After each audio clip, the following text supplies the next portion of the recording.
In our life, we have all kinds of sensations, all kinds of feeling.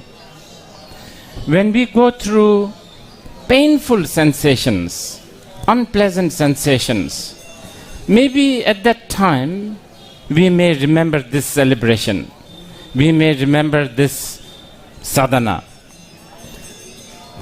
Because when we go through the painful or unpleasant sensation, we panic, we become hopeless, we get tired, we get, we get desperate, and we will always look for a solution.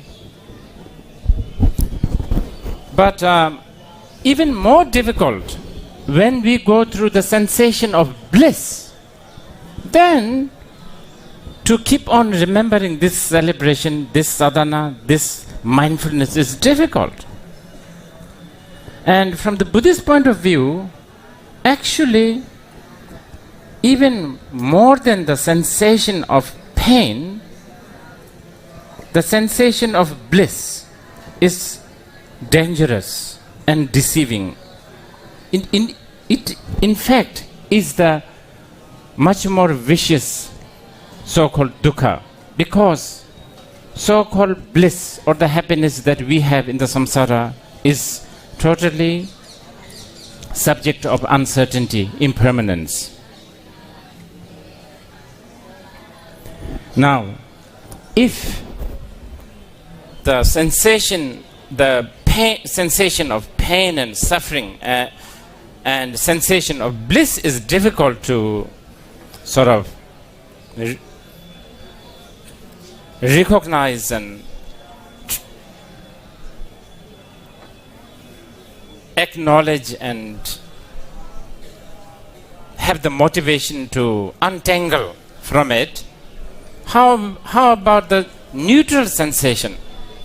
We go every day, most of the time we go through the neutral sensation, and this neutral sensation is also going to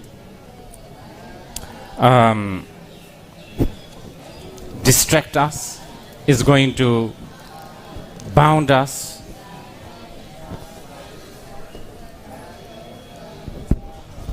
But to celebrate and to do the sadhana, to remember, as how we have been doing these past 2 days, actually is quite easy. All you need to do is, from one point of view, it is very easy, because all you have to do is to be aware and to be mindful. The moment you are mindful and moment you are aware, you have already celebrated. You have already done the sadhana. But again, I like to say, for a lot of us, it's difficult, because not only we are already prone to getting distracted, there are just endless things that keeps on being produced that will distract us. From a stationery shop all the way to the Gucci shoes, there is always a new distraction.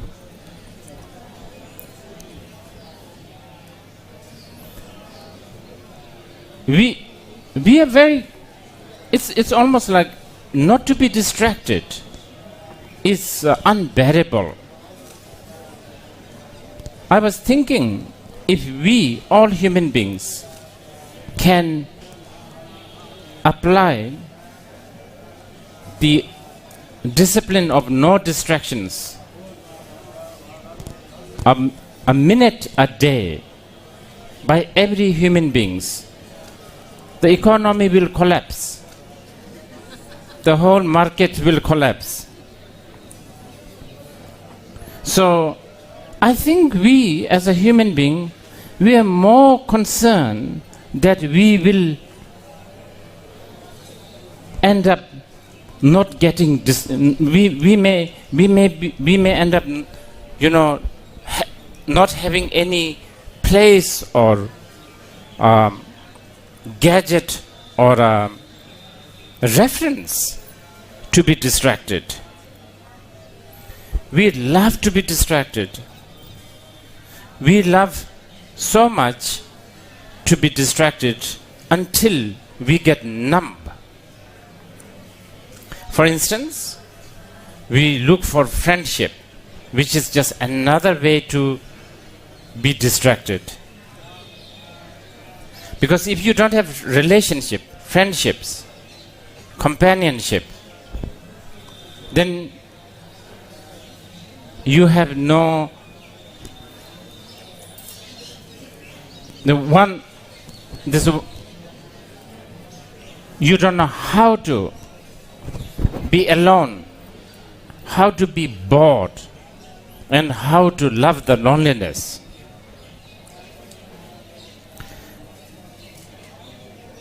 So this boredom, this loneliness, of course, is unbearable. So we are constantly calling for mate using many different ways. I don't know, using a special shampoo, a special color hair dye, or pretend that you like espresso, or even squeaking.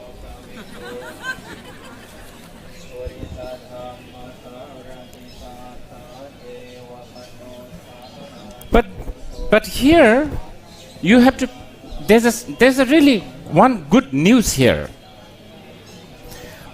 And this is slightly complicated. I don't know how to put this into sort of understandable phrase. Our mind, this consciousness, this mind that we have, actually by nature it is not distracted.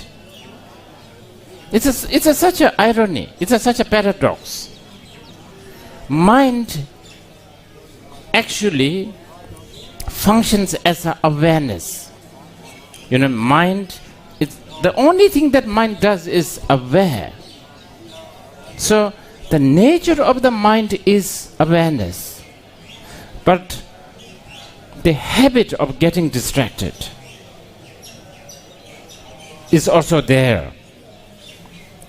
But it's not really the nature of the mind. So sometimes, even though there is so much distractions in the world, the nature of the mind, because it is non-distracted, that character, that nature, that non-distracted nature gushes out. It sort of leaks out sometimes. It's a bit like like a water. You can sort of camouflage a water, you can wrap it with a lot of, clothes or tissue papers or whatever. But because the water by nature is a moisture, it's going to dampen things.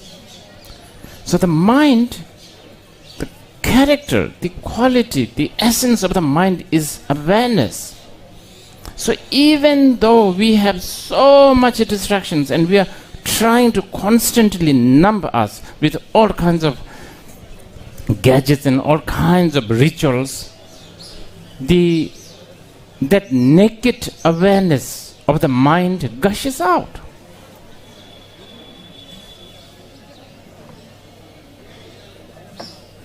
And when this nature, this sort of awareness, cognizance gushes out, most of the ordinary people don't even know what to do. Actually, I think a lot of people also not only don't know what to do, they go through some sort of a pain. They don't know what to do with it. They don't know what to do with this, sort of innate awareness that constantly wants to know.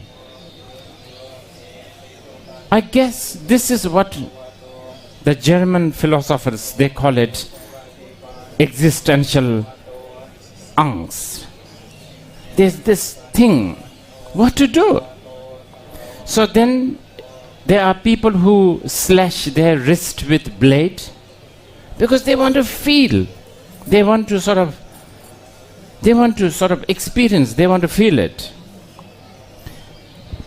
We then, we listen to sad songs.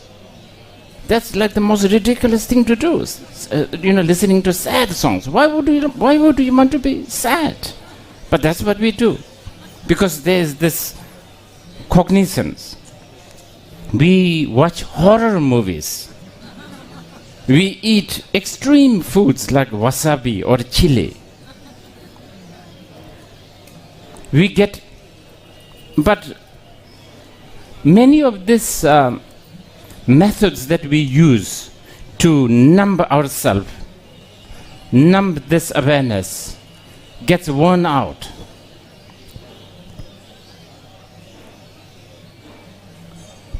So, amidst all this gadget of distraction, what I want to say is it is possible to keep this mood and the feeling of celebration when you go home.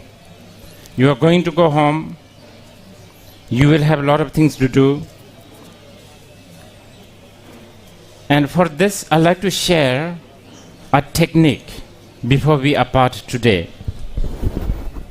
For those of you who are not necessarily following the path of the Buddha, I want you to keep this mood of celebration or festival or even the sadhana by choosing an object, whether it is a form or a sound or even a taste or a feeling. It doesn't have to be holy, it doesn't have to be beautiful. It can be a sunset, it can be a piece of rock, it can be a dead leaf, it can be your fork, spoon. Whatever comes in your mind, or whatever is in front of you, whatever you see, the first thing you see, wherever it is, it doesn't have to be in a very serene place such as the temple. It can be in your toilet. Wherever, whenever, if you can choose one object, such as door handle, as you are rushing out to buy grocery, look at this door handle and remain there looking at it for at least 1 minute. And while you are looking at this door handle for 1 minute, if your thought is going to the 7-Eleven, the shopping list, etc., try to come back to the door handle. Or even better, if you are web browsing, let's say you are doing the Facebook, why not choose the letter F and look at this letter F for 1 minute? And if you really want to browse the other parts, don't. Just look at the letter F for just 1 minute. We are talking about as short as 1 minute. As you do this, what happens is the object that you get distracted ends up becoming ally. Like a fire and the wood. If you know how to use the wood, more wood means more fire. But if you don't know how to use the wood, then fire can die. So, choose an object. It could be a sound. It could be like noise like this. And this is something that any one of us can do. And on top of that, if you still want to do something extra, try to acknowledge and educate yourself that everything is your projection, everything is your opinion. You know, like in the expression, beauty is in the eyes of the beholder. Basically, whatever you are seeing, hearing, whatever you are deciding, it is your projection. As simple as it sounds, if you can really understand what it means, that is just my projection. If you can really comprehend this, you will begin to understand the world of illusion more and more. And this, even though I put it in this way, is basically the shamatha and the vipassana practice that can be done by everyone. And by doing this, when you remain, for instance, on the door handle for 1 minute without a distraction, it is the Buddha. You are remembering the Buddha because you are not distracted. This is also remembering the Dharma because you are not distracted. You are remembering the Sangha because at that time, okay, see, when you are not distracted, you are not judging. When you are not judging, that is the seed of the compassion. And that is the Buddha. When you are not distracted, chances of you misinterpreting, when you are not distracted, chances of you judging, having a wrong view is much less. And that is the Dharma. And when you are not judging, when you are not distracted, and we are not even talking about a holy object, we are talking about a door handle or a fork or a tissue paper or anything. During that time, as short as it may be, you are not contaminated, you are not corrupted by your emotion. At that time, you are a holy person. And that time, you have become a Sangha. So through this, you will be doing the sadhana.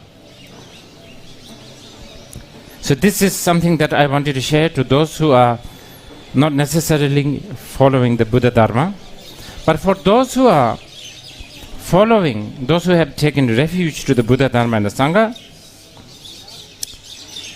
I like to say that whatever you do, you can do all this Buddhist practice, meditation, hearing, contemplation, rituals, mantras, mudras. But what I want to request is, fundamentally, we should admire and love and like Buddha Shakyamuni. This is the most important. I mean, using myself as an example, I have a funny feeling that soon many of you are going to misbehave.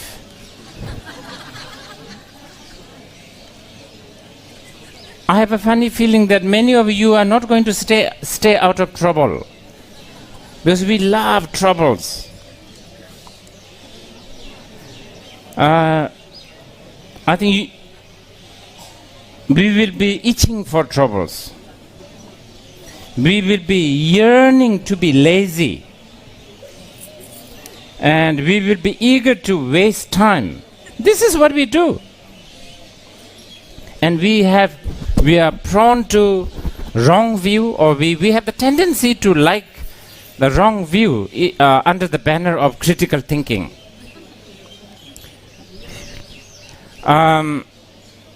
And we will feel very comfortable with the non-virtuous friends. And we will feel very irritated by virtuous friends.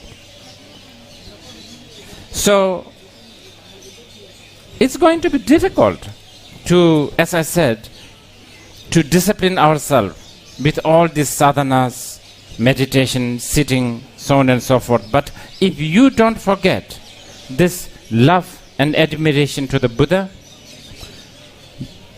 the foundation is not lost. And I think this is important, because when you love and admire this person, you will, no matter what, you will always try to emulate, follow this person. I remember when I was growing up in a Buddhist college, there's this elderly Tibetan monk who doesn't speak much Hindi, but somehow he likes this Bollywood actor called Amitabh Bachchan, and he must have watched the film Sholay probably 20 times. And he will even try to emulate Amitabh Bachchan's voice like this.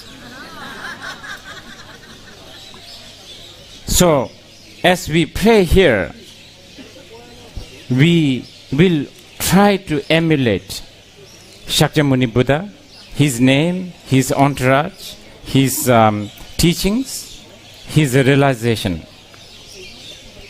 And Shakyamuni Buddha is something that is worthy to be admired, worthy to be loved, because this is one man who have really not harmed anyone. The only thing that he did was seeking the truth, helping the others, and for the sake of the truth, he has given up everything that is worldly. In order to help us remember Shakyamuni Buddha, I'd like to announce today at this closing time that 84,000 translation group has managed to translate the Pundarika, or the Lotus Sutra. This is a very important sutra. It is now published in the reading room, and it can be read online. And the sutra will really offer us insight on our true nature of this awareness, this cognizance, this innate, non-distracting nature of our mind. So I want to share this news to all of you. Please visit 84,000 reading room to read the Lotus Sutra. And with this, I'd like to thank all of you for coming here, participating this, and hopefully we will see you again in the next ceremony.